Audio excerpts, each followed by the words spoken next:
Folderit DMS allows you to have the file's history at hand with Versioning tool. If a new version of a file needs to be added to an existing file, click it and choose Upload New Version. Add the new file, go back to the file's view, and you can immediately see the previous version being on the list of Other Versions. The document we just uploaded the new version of is now the main file, the active version. The version history will grow as new versions are added.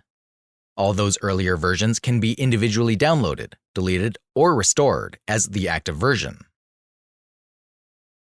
while the previous active version would be listed as Other Version in turn.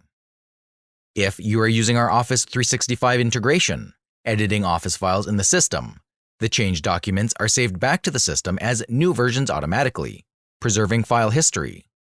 Each version of a document can be separately approved, so if a document sent for approval comes back rejected, a new version can be uploaded and approval workflow started again.